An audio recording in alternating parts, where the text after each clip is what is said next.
Can you imagine these words? Those were the last words my father said to me before he shoved me into an October storm and locked the door behind me. Get out of my house. I don't need a sick daughter. I was 15 years old. I had no coat, no phone, no money, just a school backpack with algebra homework inside and rain already soaking through my sneakers. 3 hours later, the police called him, and when he heard what they said, his face went white as a ghost. But by then, it was way too late. I'm Sherry Walls.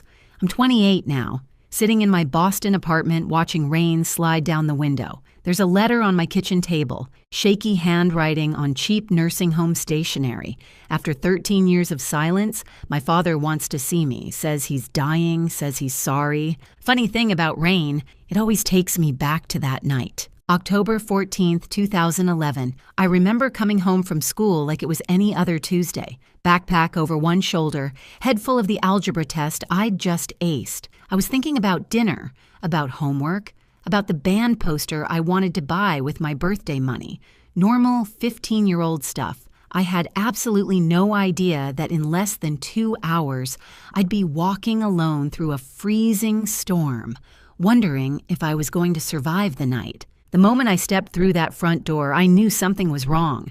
My father was standing in the living room, looking like a volcano about to explode. His face was the color of raw meat. His hands were shaking, and he was holding a wad of cash in one fist and empty pill bottles in the other. My sister Corinne stood right behind him. She was 19, 4 years older than me, and she had this expression on her face, concerned, worried, heartbroken. The perfect picture of a devoted older sister who just discovered something terrible about her baby sibling. But I saw her eyes.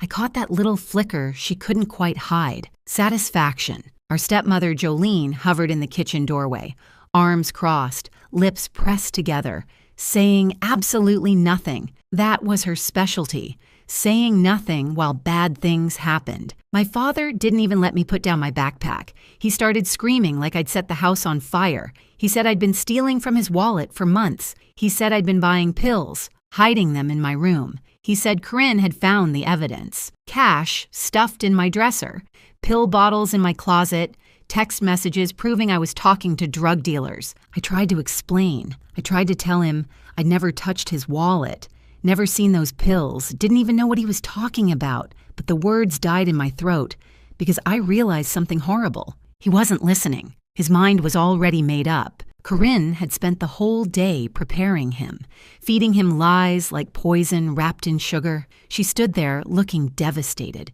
telling him she'd tried so hard to help me, tried to get me to stop. She said she hadn't wanted to tell him, but she just couldn't watch her little sister destroy herself anymore. It was a masterpiece performance, Academy Award worthy, and my father swallowed every single word like it was gospel truth. He grabbed my arm hard enough to leave bruises and dragged me toward the front door. My backpack was right there where I dropped it. He picked it up and threw it at my chest so hard I stumbled backward. Then he opened the door. Rain was already coming down in sheets, thunder rolling somewhere in the distance. The temperature had dropped 15 degrees since that morning, and my father looked me dead in the eyes and said those words again. Get out of my house. I don't need a sick daughter. He pushed me onto the porch. The door slammed. The deadbolt clicked. And just like that, at 15 years old, I was homeless. I stood on that porch for maybe 5 minutes, completely frozen. Not from the cold, though that was coming, but from shock. I kept waiting for the door to open again, waiting for someone to say it was all a big misunderstanding. Nobody came. My phone was sitting on my bedroom desk. I wasn't allowed to grab anything except what was already in my hands. My backpack had textbooks, a half-eaten granola bar, and absolutely nothing useful for surviving a night outside. No jacket, no money, no way to call for help. 2011. Payphones still existed somewhere, but who carries quarters? Not a 15-year-old who spent her allowance on band posters. Priorities, right? Straight-A student, 0-star survival skills. So I started walking. I didn't make a conscious decision about where to go. My body just moved on autopilot toward the only safe place I knew. My grandmother Dorothy's house 7 miles away. My mom's mom, the one person who always looked at me like I mattered. 7 miles doesn't sound like much when you're driving. When you're walking through freezing rain in canvas sneakers with no coat, it might as well be 700. Route 9 stretched ahead of me, dark and slick with rain. Cars splashed past without slowing down. I was just a shadow on the roadside, a shape nobody wanted to look at too closely. After the first mile, my clothes were soaked through to my skin. After the second mile, I couldn't feel my fingers anymore. After the third mile, my teeth were chattering so hard I thought they might crack. But I kept walking. What else could I do? Go back and beg my father to believe me. He'd already made up his mind. I had nowhere else to go except forward, one numb step at a time. The thing about hypothermia is that you don't realize it's happening until it's almost too late. Your body starts shutting down piece by piece, and your brain gets foggy, and suddenly sitting down for just a minute seems like the best idea in the world. Just a quick rest, just until you catch your breath. I made it 4 miles before my legs gave out. There was a mailbox up ahead. I remember thinking I'd just lean against it for a second, catch my breath, then I'd keep going. Grandma's house was only 3 more miles. I could make it, but my knees buckled before I got there. The gravel came up fast, and then everything went dark. 3 hours after throwing his daughter into a storm, my father's phone rang. The voice on the other end was cold and professional. Officer Daniels with county police. There'd been an incident. His daughter had been found unconscious on Route 9, hypothermia. She was being transported to County General Hospital. And one more thing, sir. Child Protective Services has been notified. A caseworker is already on site. We have some questions about why a 15-year-old girl was walking alone in a dangerous storm with no coat and no phone. We're going to need you to come down to the hospital and bring whatever evidence you have. My father's face went pale as bone. I know because the hospital staff told me later. They said he looked like a man watching his whole life crumble in slow motion. Corinne was standing right next to him when he got that call. And for the first time, her perfect mask slipped, just for a second. But it was enough, because here's the thing about that night, the thing that changed everything. The woman who found me unconscious on that roadside wasn't just some random stranger driving home. Her name was Gloria Hensley, and she'd spent 35 years working for Child Protective Services. She'd seen every kind of abuse, every kind of neglect, every kind of lie that parents tell about their children. She knew exactly what she was looking at when she found a teenage girl in the rain, with no coat and no phone and no one looking for her, and she wasn't about to let it slide. My father thought he was getting rid of a problem that night, thought he was cleaning house, cutting out the bad apple, protecting his family from a sick daughter who didn't deserve his love. But what he actually did was light a fuse, and he had no idea what was about to explode. Before we continue, if you're enjoying this story, please subscribe and tell me in the comments where you're watching from and what time is it there. I see everything. Thank you so much for your support. Now, to understand what happened that night, to really understand why my sister did what she did, I need to take you back to when everything started falling apart. My mother, Patricia, died in 2006, cancer. I was 10 years old. Corinne was 14. One day, we had a mom who made pancakes on Sunday mornings and braided my hair for school pictures. The next day, we were standing by a hospital bed watching machines beep slower and slower until they stopped altogether. My father didn't handle it well. That's putting it mildly. He basically collapsed in on himself like a dying star. Went to work, came home, sat in his recliner, stared at nothing. The house could have burned down around him, and I'm not sure he would have noticed. So Corinne stepped up. At 14, she became the one who cooked dinner and signed permission slips and made sure I got to school on time. She became the responsible one, the mature one, the daughter my father could lean on. And he praised her for it constantly. What would I do without you, Corinne? You're so grown up, Corinne. You're the glue holding this family together, Corinne. I don't think he ever once asked how she was handling our mother's death. He just expected her to handle everything else instead. My father had 2 blind spots in life. His oldest daughter, and his beloved recliner. Both were worn out, falling apart at the seams, and desperately needed to be replaced, but he couldn't see it. Men and their recliners, I swear. What nobody saw, what my father absolutely refused to see, was what happened when he wasn't looking. Corinne wasn't just stepping up. She was building a kingdom, and in her kingdom, I was the peasant who needed to be kept in her place. It started small. Homework that mysteriously disappeared the night before it was due. Permission slips for field trips that somehow never made it to my teachers. My favorite shirt shrunk in the wash, then another, then another.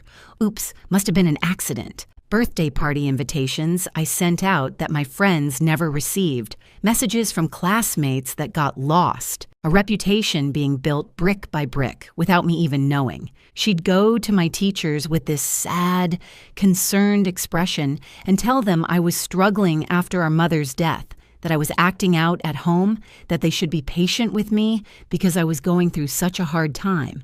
She painted a picture of a troubled child, and everyone believed her because she was so mature, so responsible, so caring. I tried to tell my father once, sat him down, and explained that Corinne was sabotaging me, that she was lying about me to everyone, that something was seriously wrong. He looked at me like I'd lost my mind. "You're just jealous of your sister," he said. "She's trying to help this family. You should be grateful." After that, I learned to keep my mouth shut, stay small, stay quiet, survive until I could get out. 2 years after my mom died, my father remarried. Jolene was nice enough at first. She smiled a lot and made casseroles and tried really hard to be part of our family. Corinne immediately started calling her mom. It was strategic, I think, a way to cement her position as the good daughter, the loyal one. I couldn't do it. I couldn't call this stranger mom when my real mother had only been gone 2 years. It wasn't about Jolene. It was about my own heart not being ready. But that quiet rebellion cost me. From that day forward, Jolene treated me like an outsider in my own home. She and Corinne formed their own little club, and I wasn't invited. By the time I was 15, the lines were clearly drawn. Corinne was the golden child, the favorite, the one who could do no wrong.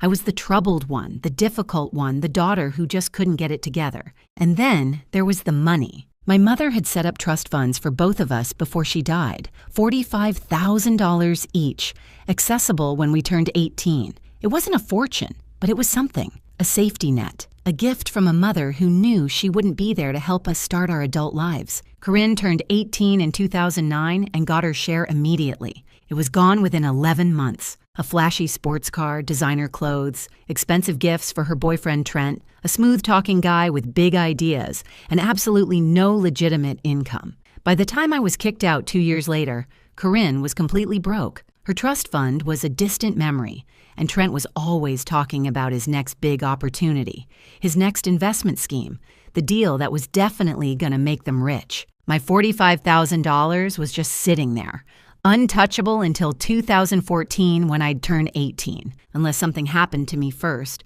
See, my mother's trust had a clause in it, a protection mechanism she probably thought would help us. If either daughter was declared legally incompetent or institutionalized before age 21, her share would be managed by a court-appointed family guardian until she recovered. Corinne and Trent figured out what that meant. If I got institutionalized for substance abuse, say because my father found pills and cash and evidence of drug dealing in my room, then someone would need to manage my trust fund on my behalf. Someone responsible, someone trustworthy, someone like a concerned older sister who only wanted what was best for me. $45,000. That's what I was worth to Corinne. That's the price she put on her own sister. The week before she destroyed my life, she put her plan into motion. Small cash withdrawals from my father's account using his ATM card. She knew his PIN because she handled all the household finances. Trent's empty prescription bottles collected and saved. A prepaid burner phone purchased at a convenience store, loaded with fake text messages. On the morning of October 14th, while I was eating breakfast and thinking about my algebra test, Corinne slipped into my room and planted everything. Cash in my dresser drawer, pills in my closet, a paper with the burner phone number as proof of my drug dealer contact. Then she went to our father with tears in her eyes and told him his youngest daughter had a terrible secret. He believed every word. Why wouldn't he? Corinne had spent 9 years being the perfect daughter, the responsible one, the one who never lied. and I had spent 9 years being painted as the troubled one before I even knew the portrait existed. By the time I walked through that front door after school, my trial was already over. The verdict was guilty, and the sentence was exile. That's how I ended up on Route 9 in October rain, walking toward my grandmother's house like it was the only light left in the world. But Corinne had made one mistake, one tiny error in her perfect plan. She didn't account for Gloria Hensley. I don't remember much about collapsing, just the gravel biting into my palms, and then nothing, like someone switched off a television in the middle of a show. What I remember is waking up, fluorescent lights, the smell of antiseptic and industrial floor cleaner, a scratchy hospital blanket tucked around me like I was something fragile, something worth protecting. I hadn't felt that way in years, and there was a woman sitting beside my bed, silver hair pulled back in a neat bun, reading glasses perched on her nose, a paperback novel closed in her lap. She looked like someone's grandmother, the kind who baked cookies and always had tissues in her purse, but her eyes were sharp, observant, cataloging everything they saw. Her name was Gloria Hensley. She was 67 years old, retired after 35 years with Child Protective Services. She'd seen every kind of abuse, every kind of neglect, every kind of cruelty that adults could inflict on children. And on a cold October night, driving home from her book club meeting, her headlights had caught something by the roadside, a teenage girl unconscious, soaking wet, alone. Gloria pulled over so fast her tires screamed against the pavement. She had an emergency blanket in her trunk, old habits from her CPS days, and she wrapped me up like a burrito while she called 911. She stayed with me until the ambulance arrived. She followed the ambulance to the hospital, and when I woke up 4 hours later, she was still there. That woman might have saved my life, not just because she found me before the hypothermia finished what the storm started, but because she was exactly the right person at exactly the right moment. She handed me a cup of coffee when I opened my eyes. Hospital cafeteria coffee, the kind that tastes like regret brewed at 200 degrees. "This is terrible," she said, "but it's warm." I laughed. Actually laughed, for the first time in hours, maybe days. She smiled back, this knowing, gentle smile that said she understood more than I realized. "There she is," she said, "now.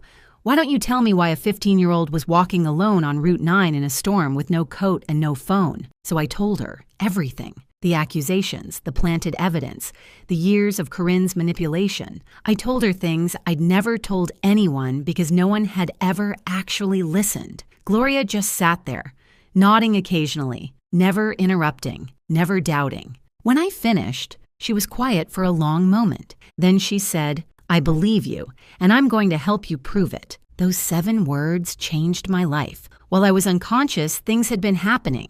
The hospital contacted police because a minor had been found in a dangerous situation. Police tried to reach my next of kin. That meant calling my father. I would have loved to see his face when Officer Daniels delivered the news. Apparently, it went something like this. "Mr. Walls, your 15-year-old daughter was found unconscious on Route 9. She says you expelled her from your home this evening during a storm. Hypothermia. She's at County General. We need you to come in. And sir, Child Protective Services has been notified. A caseworker is already on site. Bring whatever evidence you have." My father and Corinne arrived at the hospital around 10:15 that night. I was awake by then, sitting up in my hospital bed with Gloria beside me. Also in the room, a CPS caseworker named Maria Santos and a uniformed police officer. Not exactly the welcome committee my father was expecting. He looked shaken, not guilty, not yet. Just annoyed and confused, like this was all a big inconvenience. Corinne was right behind him, and for the first time in my life, I saw her look nervous. The smirk she'd been wearing when I left wasn't anywhere to be found. They expected to find a scared, apologetic girl ready to confess her sins and beg to come home. Instead, they found a room full of professionals asking very pointed questions about why a child was wandering alone in dangerous weather with no means of communication or protection. The power dynamic had shifted, and Corinne felt it. She tried to run her usual script.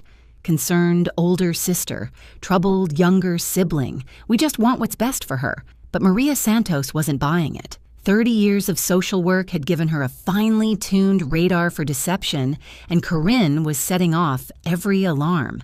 Then my grandmother arrived. Dorothy Reeves was 67 years old, 5 feet 2 inches of pure determination, and she was absolutely not in the mood for nonsense. My mother was her only daughter, and I was her only grandchild, and she had never trusted my father or his new family. She lived 40 minutes from the hospital. She made it in 25. I heard her before I saw her, that distinctive click of sensible heels coming down the hallway at a pace that meant business. She swept into my room like a small, silver-haired hurricane and immediately positioned herself between me and my father. "That's my granddaughter," she announced to everyone present. "What has this fool done now?" My father tried to explain, tried to justify, started talking about the stealing, the pills, the evidence. Dorothy listened for about 30 seconds before holding up one hand. "Raymond," she said, "I've known you for 15 years, and you've never been the sharpest tool in the shed. But this might be your dumbest moment yet. You threw a child into a storm based on what? Pills that appeared out of nowhere? Cash that magically materialized? Did you even ask her side of the story?" He opened his mouth, closed it, opened it again. Dorothy nodded. "That's what I thought. Here's the thing about my grandmother. She didn't just love me, she fought for me. That night, while I sat exhausted and hypothermic in a hospital bed, Dorothy Reeves went to war. She demanded an emergency custody hearing. Right there, right then. It was nearly midnight, but she didn't care. She called a family court judge who owed her a favor. Apparently, Dorothy had been on the PTA with his wife for 15 years and got him on the phone. The hospital social worker presented the facts. A minor child expelled into dangerous weather conditions. No investigation conducted before expulsion. No attempt to verify accusations. Child found unconscious with early-stage hypothermia. Father's evidence unexamined by any professional. By 12:30 in the morning, I had a new home. Emergency temporary guardianship was granted to Dorothy Reeves effective immediately. My father was ordered to have no contact with me until a full investigation was completed. CPS would be interviewing everyone. Me, Corinne, my father, Jolene, and they would be taking a very close look at that so-called evidence. As we walked out of the hospital, my father tried one more time. He reached toward me, started to say something. Dorothy stepped between us without breaking stride. "You don't get to touch her," she said. "You don't get to talk to her. You had your chance to be her father, and you threw it away. Literally threw it into a storm. Now we're leaving." She guided me out to her old Buick, the one she'd been driving since before I was born, helped me into the passenger seat, tucked another blanket around me even though the car heater was already blasting. I looked at her with tears streaming down my face. "Grandma, I don't even have clean clothes. I don't have anything." She patted my hand, her eyes fierce and gentle at the same time. "Honey, you have me, and I have a Target card. Tomorrow we shop. Tonight you eat soup and sleep in a bed where nobody is going to throw you out. Ever." That was the first night of my new life. Grandma Dorothy's house had 3 rules: breakfast at 8, homework before TV, and absolutely no nonsense before her second cup of coffee. It wasn't fancy, and it wasn't big, but it was warm and safe and full of love. For the first time in years, I felt like I could breathe. But the story wasn't over. Not even close. 2 weeks later, the CPS investigator called my grandmother. "Mrs. Reeves," Maria Santos said, "you might want to sit down. We've been examining the evidence Mr. Walls provided. The timeline doesn't add up, and we found some security footage that tells a very different story. Corinne's perfect plan was about to fall apart, and she had no idea what was coming. The investigation changed everything. Maria Santos wasn't just a caseworker checking boxes. She was a detective in a cardigan, and she didn't just look at evidence, she traced it. Every receipt, every timestamp, every thread. And the more she pulled, the more Corinne's perfect story unraveled. It started with the cash. $800 had been found in my dresser drawer. My father said it proved I'd been stealing from him for months. Open and shut case, right? Except Maria Santos actually checked the bank records. That $800 came from a single ATM withdrawal on October 14th, the same day I was kicked out. The bank provided surveillance footage from the machine. Timestamp, 2:47 in the afternoon. The person on camera wasn't me. It was Corinne, clear as day. Same jacket she'd been wearing that morning. Same ponytail. Same car parked in the background. Her white sedan with the dent in the bumper from when she'd backed into a mailbox the previous summer. Here's the thing about alibis. Mine was airtight. At 2:47 p.m. on October 14th, I was sitting in fifth period chemistry class, learning about molecular bonds. The school attendance system showed me present until 3:15. My teacher remembered me asking a question about covalent electrons. I couldn't have made that withdrawal. Physically impossible. I was in a classroom 12 miles away, surrounded by 30 witnesses and an electronic check-in system. Corinne thought she was so clever.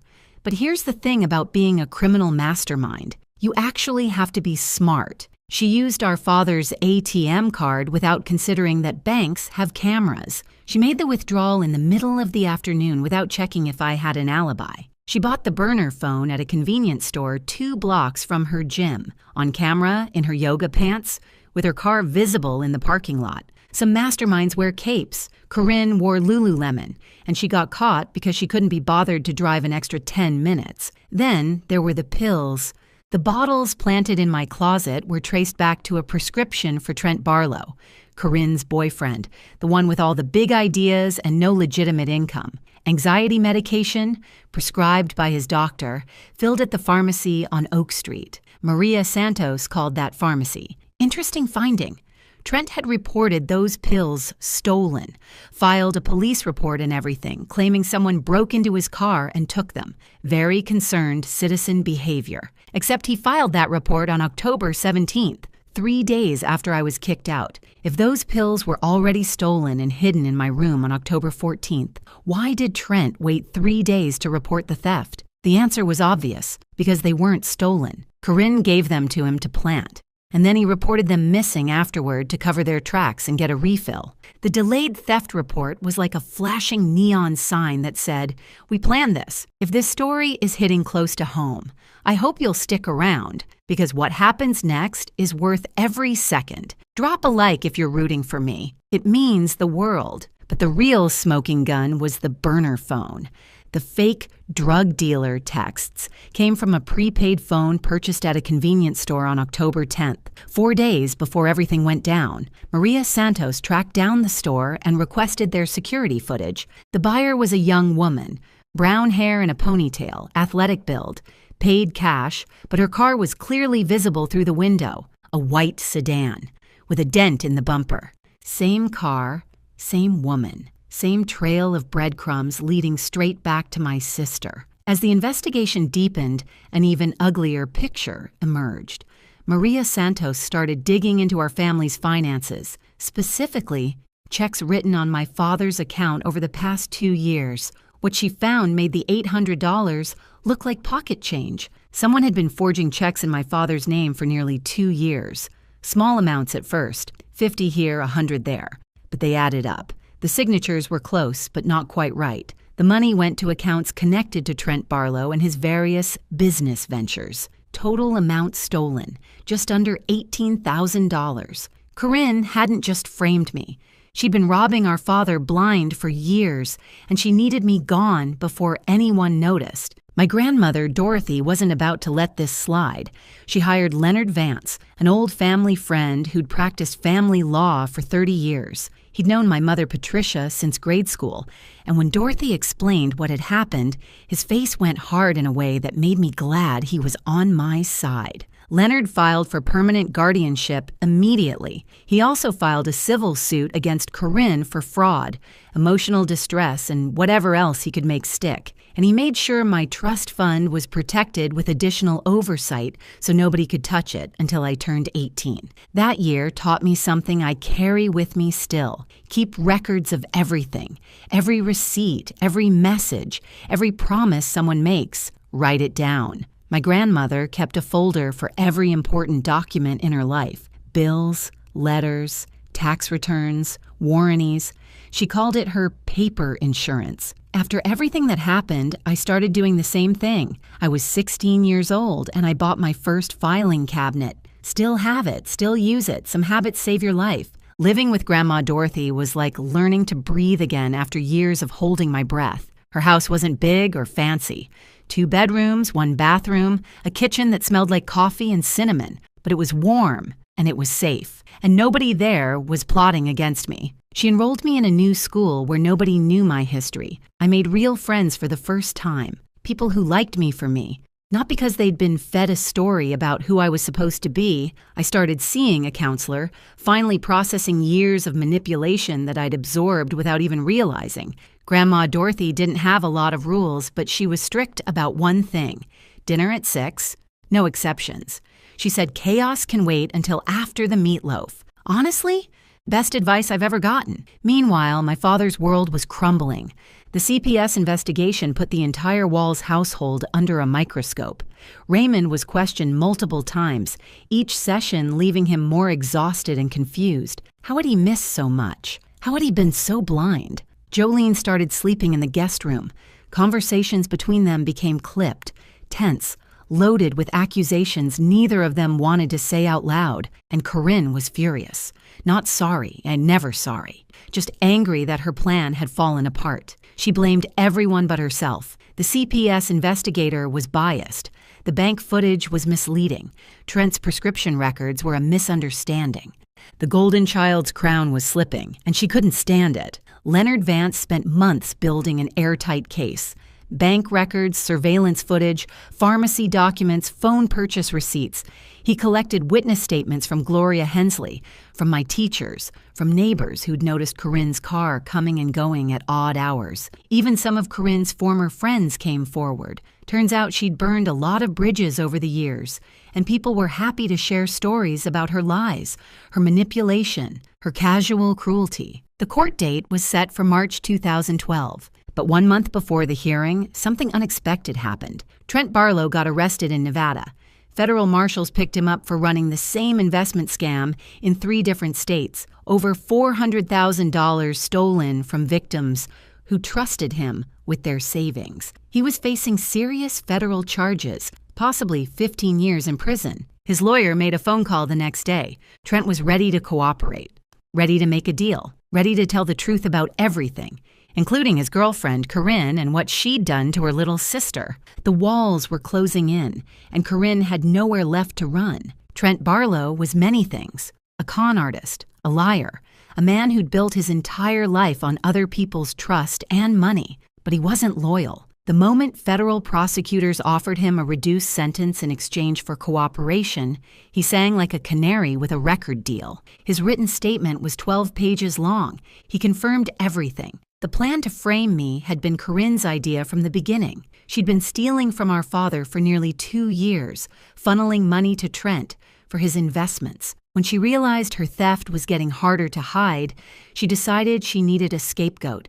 That scapegoat was me. Corinne figured I was the perfect target. The troubled younger sister, the one who'd never fit in, the one nobody would believe. She told Trent that getting me institutionalized would solve 2 problems at once. She'd have someone to blame for the missing money, and she'd get access to my trust fund as my guardian. $45,000. That's what she planned to steal from me while I sat in some facility, drugged and discredited and completely alone. Trent wrote it all down: the planning sessions, the pill bottles he provided, the burner phone Corinne purchased, the morning she planted the evidence in my room. He even included text messages between them from the days leading up to October 14th.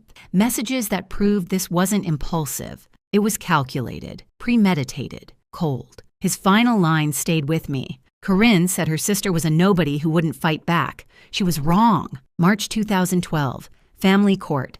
I'd been living with Grandma Dorothy for 5 months by then. I'd gained weight, the good kind, the kind that comes from regular meals and actual sleep. I'd made honor roll at my new school. I'd started to remember what it felt like to be a normal teenager. But walking into that courtroom, I felt 15 again, scared and small and wondering if anyone would believe me. Grandma Dorothy squeezed my hand. Leonard Vance nodded reassuringly. And Gloria Hensley was there too, sitting in the gallery, wearing the same reading glasses and the same fierce expression she'd had the night she found me. The hearing was supposed to be about guardianship, simple stuff. making Dorothy's temporary custody permanent, establishing support obligations, that kind of thing. But it turned into something much bigger. The district attorney had gotten involved. With Trent's confession and the mountain of evidence Maria Santos had compiled, this wasn't just a family court matter anymore. There were criminal charges on the table. Corinne sat on the other side of the courtroom with a public defender she'd met an hour before. She looked smaller than I remembered, paler. The confident golden child who'd controlled our household for a decade now looked like exactly what she was, a scared young woman whose lies had finally caught up with her. Our father sat alone in the gallery. Jolene had refused to come. He looked like he'd aged 10 years in 5 months. The evidence was presented systematically, professionally, devastatingly. A TM footage showing Corinne making the withdrawal at 2:47 p.m. My school attendance records proving I was in chemistry class at that exact time. Pharmacy records showing Trent's conveniently delayed theft report. Security footage from the convenience store showing Corinne buying the burner phone. 2 years of forged checks totaling $18,000. And Trent's confession. Read into the record word by word. When it was Corinne's turn to take the stand, she tried to maintain her story, tried to look confused and innocent and deeply concerned about her troubled sister. The prosecutor wasn't having it. "Ms. Walls," she said, showing the ATM photograph, "is this you at First National Bank on October 14th at 2:47 p.m.? Corinne swallowed. She looked at the image of herself, clear as daylight. I was getting money for groceries." Groceries. The prosecutor nodded slowly. $800 in cash for groceries. And you didn't mention this withdrawal to your father when you accused your sister of stealing that exact amount later that same day? Silence. And the location of this ATM. It's 12 miles from your sister's school, a school where attendance records show she was present until 3:15 p.m. Can you explain how she could have made this withdrawal while sitting in chemistry class? More silence. Corinne's public defender objected, but there was nothing to object to. The evidence was the evidence. Facts didn't care about her feelings. Then they called Jolene. My stepmother looked like she wanted to be anywhere else on earth. She'd spent years staying quiet, staying neutral, not getting involved. But this was a courtroom, and she was under oath. And suddenly, staying quiet wasn't an option anymore. The prosecutor asked her about the morning of October 14th. Did she see anything unusual? Jolene's voice was barely above a whisper. Corinne went into Sherry's room that morning around 7 a.m. She said she was borrowing a hair tie. Did she come out with a hair tie? No. She came out empty-handed. And did you notice anything else in the days before the incident? Jolene closed her eyes. She looked like she was bracing for impact. 2 days before, I overheard Corinne on the phone with Trent. She said, "Everything is in place." And then she laughed. The courtroom went absolutely still. When they called our father to testify, I almost felt sorry for him. Almost. He had to explain why he expelled his 15-year-old daughter into a storm without investigating the accusations against her. Had to admit he never checked the bank records himself. Never questioned why Corinne suddenly discovered this evidence. Never asked for my side of the story. His voice cracked when he said, I trusted her. She's my firstborn. She was always the responsible one. I thought he couldn't finish. Judge Patricia Morrison had been on the bench for 30 years. She'd seen ugly custody battles, bitter divorces, families torn apart by lies and money and pride. But I think even she was disturbed by what she'd heard. Her words cut through the courtroom like a blade. Mr. Walls, trust is not an excuse for negligence. You expelled a minor child into dangerous weather conditions based on unverified accusations. You made no attempt to investigate. You chose one daughter over another without evidence, without reason, without basic parental judgment. That is not parenting. That is abandonment. My father sat there, gray-faced, as she continued. Your older daughter engaged in a calculated, premeditated scheme to destroy her sister's life. She stole from you, lied to you, and manipulated you into participating in her cruelty. And you let her, because it was easier to believe the daughter who made you feel good than to actually parent the daughter who needed you. Corinne's sentence came down hard. Fraud, theft, filing false statements to law enforcement, child endangerment. Her public defender negotiated a plea deal to avoid a full trial, 2 years suspended sentence, meaning she wouldn't go to prison unless she violated probation.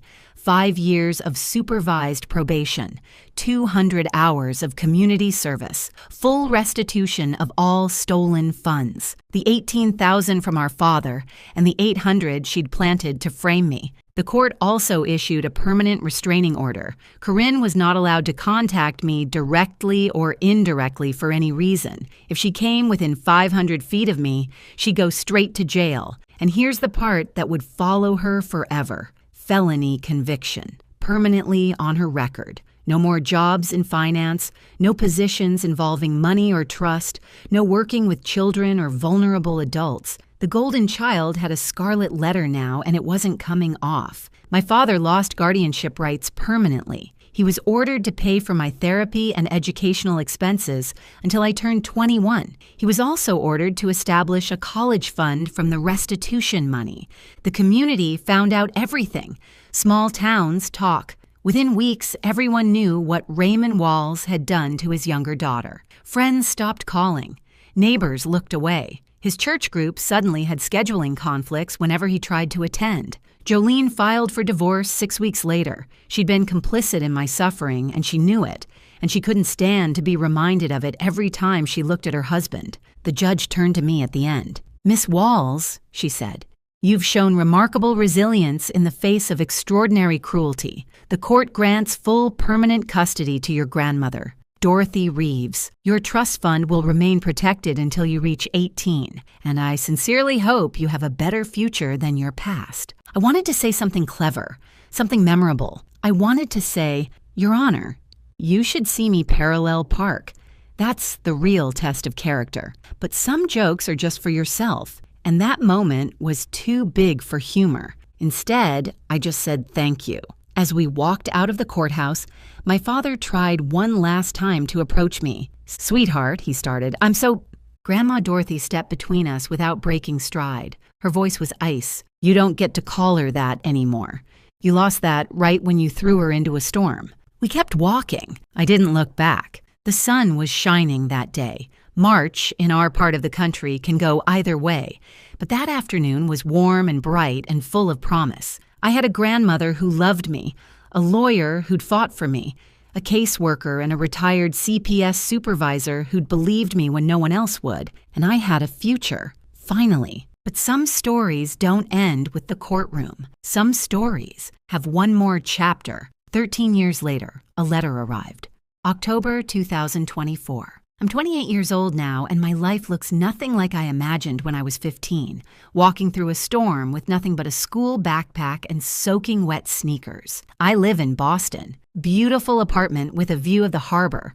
Morning light that streams through windows I actually chose myself. I'm a marketing director at a tech company. Good salary, good benefits, good people. I worked my way up from an internship, and every promotion felt like another step away from who I used to be. And I'm engaged. His name is Colin. He's a pediatric nurse, which tells you pretty much everything you need to know about his heart. We met at a charity event 2 years ago. I was there for work. He was there because he actually cared. He spilled wine on my dress, apologized for 10 minutes straight, and then made me laugh so hard I forgot to be annoyed. We're getting married in the spring. Life is good. Life is really, genuinely, unbelievably good. Then the letter arrived. It came to my grandmother's address. Dorothy still lives in the same house, still sharp as ever at 80 years old, still following her 3 rules. Breakfast at 8, homework before TV, no nonsense before coffee.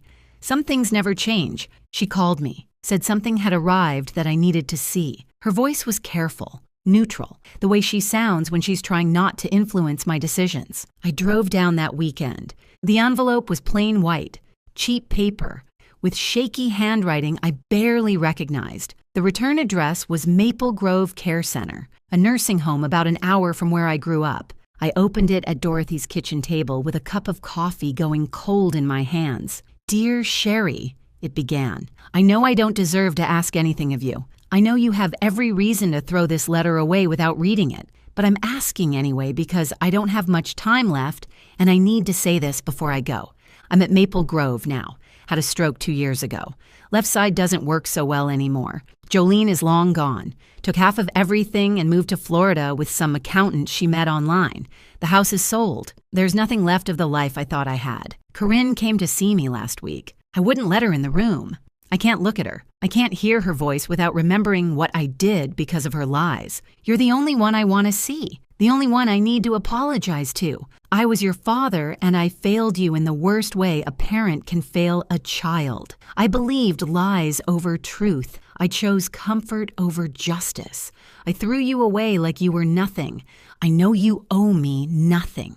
But if you can find it in your heart to come, just once, I'd like to tell you I'm sorry in person, before it's too late. Your father, Raymond. I sat there for a long time. The coffee got cold. The afternoon light shifted across the table. Dorothy didn't say anything. She just waited, the way she always had, letting me find my own way. 13 years of silence, 13 years of building a life without him. Did I owe him anything? No, I didn't. But I thought about my mother. I thought about the kind of person she'd raised me to be before she died. I thought about breaking cycles instead of perpetuating them. I decided to go. Not for him, for me. The nursing home was exactly what you'd expect. Fluorescent lights, industrial floors, the smell of disinfectant trying to cover up the smell of endings. My father's room was small. Single bed, one window, a television mounted on the wall playing something nobody was watching. He looked 20 years older than his actual age, 73,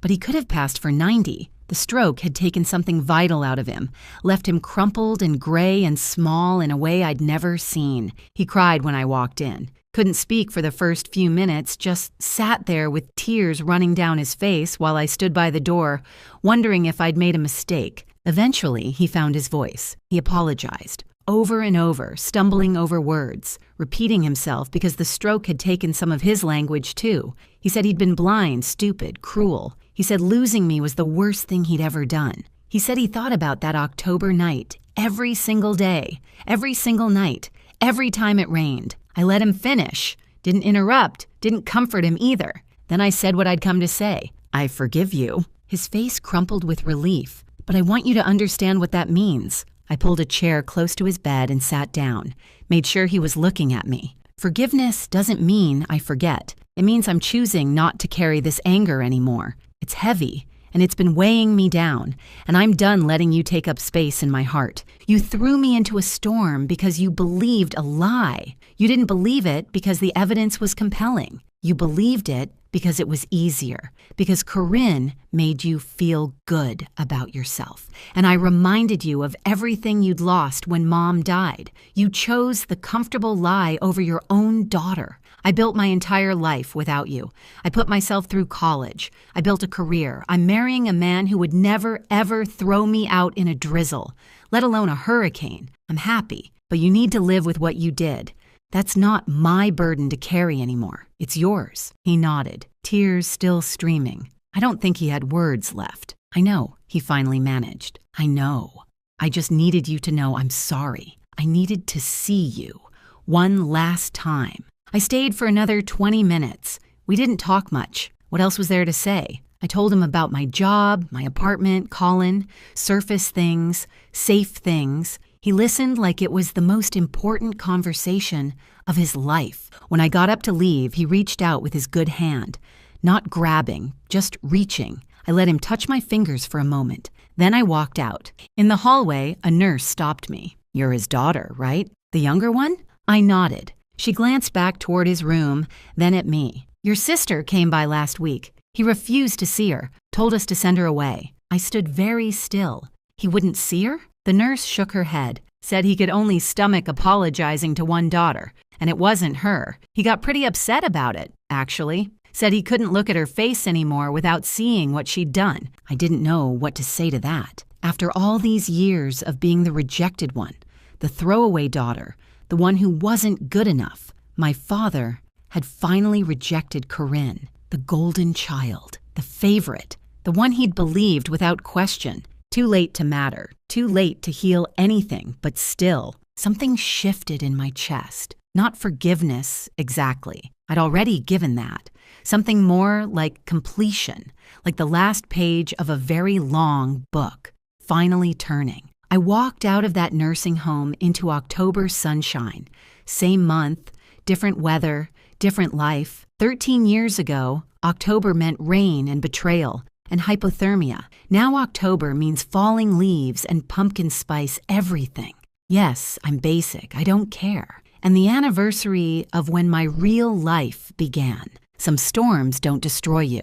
They redirect you. That October night 13 years ago, I lost a house, but I found my home. I lost a father who didn't deserve me, and I found a grandmother who did. I lost a sister who never loved me, and I found myself. Colin was waiting when I got back to Boston. Takeout containers on the counter, bad movie queued up on the TV, that patient look he gets when he knows I need processing time. "How'd it go?" he asked. I dropped my keys on the table and leaned into him. "I think I'm finally done," I said. "I think I can let it go now." He wrapped his arms around me and didn't ask any more questions. That's the thing about Colin. He knows when to push and when to just be there. It's one of about 1,000 reasons I'm marrying him. Next spring, we're having the wedding at my grandmother's house. Small ceremony, close friends, good food. Dorothy's already planning the menu. Meatloaf is definitely on the list. And somewhere out there, Corinne is working night shifts and wondering where her life went wrong. My father is in a nursing home, alone with his regrets. Jolene is in Florida, pretending none of us ever existed. But me? I'm in Boston, building something beautiful. I've got a career I earned, a partner who loves me, a grandmother who'll probably outlive us all through sheer stubbornness. And yes, I finally got that band poster properly framed, the one I bought with my allowance the week before everything fell apart. I found the same one online a few years ago, paid way too much for it, hung it in my office where I can see it every day. Some things are worth waiting for. Thanks so much for watching. More of my most gripping stories are already on your screen. Click one now and don't miss the best part. You will love it. See you in the next story.